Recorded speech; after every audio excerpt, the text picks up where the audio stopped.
How obsessed is RT with America? Washington slaps sanctions, Washington invades, Washington spies, Washington warns, Washington, Washington, Washington. Such buzzkills sniffing around for problems when everyone knows the US is a democratic haven. Nothing to see here.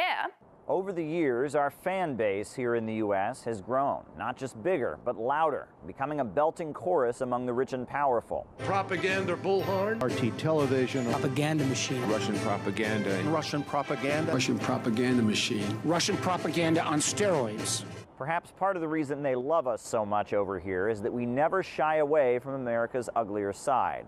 Violence and chaos continue to rage on the streets of the U.S. suburb of Ferguson, where protesters and police are squaring off over the killing of an unarmed black teenager. The abuse of prisoners in secret CIA-run prisons has been thrown into sharp relief following the release of a report called How America Tortures. Protests over the death of George Floyd while being detained by Minneapolis police have raged for a third night. It was revealed that the NSA had been secretly collecting the phone call records of tens of millions of Americans using data provided by AT&T, Verizon, and Bell South. The International Criminal Court has announced it will move forward with a probe into whether the U.S. committed war crimes in Afghanistan. Of the top 22 developed countries in the entire world, the United States, we account for 82% of all the gun deaths. Corporations love Wall Street, which might be why corporate media has not been paying as much attention as we have.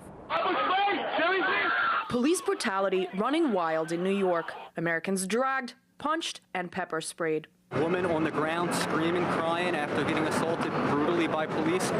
Disgusting. It took America's mainstream media a week to catch up with the demonstrations. Protesters say some networks deny them coverage.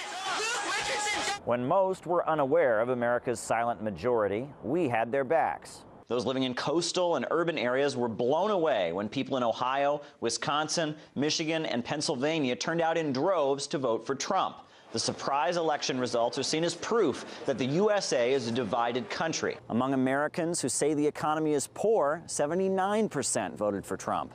And among Americans who say their family's financial system is worse off today, 78% for Trump.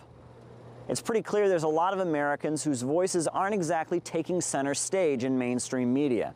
We decided we'd have a talk with a few of them. We're working class middle America.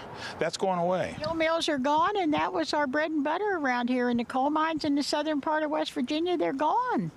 Those people have nothing. Further away from Washington, D.C., like here in Wilmington, the buildings had already been crumbling for a long time. It's not good. We don't have jobs. We need jobs. Poverty's horrible. You know, business is lost. You know, like look at Airborne. And when Airborne closed, you know, thousands of people lost their jobs.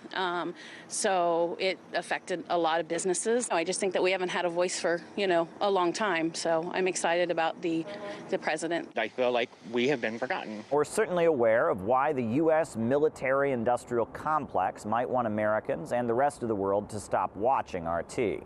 The first U.S. airstrike on Libya was actually carried out 25 years ago during the Reagan administration and has since been followed by a number of other U.S.-led military campaigns. The Pentagon is using some of its newest and most sophisticated weaponry in Afghanistan. The U.S. also did not support the resolution on Syria put forward by Russia, which would call for all sides in the conflict to stop the violence and to start a dialogue. The U.S.-led coalition's been moving troops and bombing Syrian territory without any consent from either the UN or the Syrian government. Somebody else who'd really like to see the back of us, most likely, is the U.S. State Department. They never really seem to appreciate our questions on U.S. foreign policy.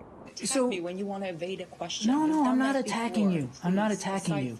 I'm not attacking you. I would just love to see your institution ask these same kind of questions of your own government. Your government, which is flying aircraft over Aleppo and bombing hospitals. I am here asking you what I think are fair questions, and I have one more, if you can just...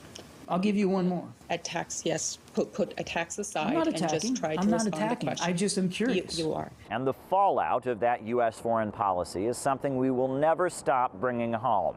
5 months and counting. That's how long the inmates at the Guantanamo Bay prison have been refusing food to protest in what they call inhumane treatment. Despite international outrage over the situation, the hunger strike is showing no signs of ending.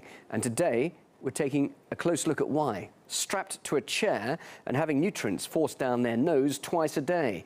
And 3 inmates are undergoing similar feeding procedures in hospital. The government says the procedure is done in the most humane way possible and is trying to prevent death by using it. Whistleblowers. To some, they are traitors. To others, they speak truth to power. We will never stop letting you make up your own mind. Back then, at the turn of the decade, Assange was a hero. How the pundits cheered his leaks, exposing Bush-era war crimes, exposing the elites, corporations, politicians, how they loved him for it.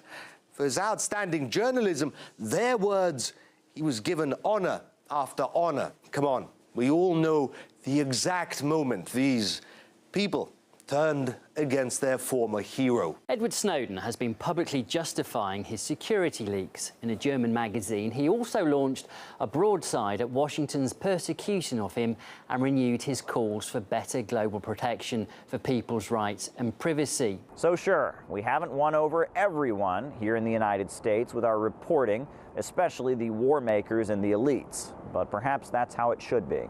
Caleb Maupin, RT, New York.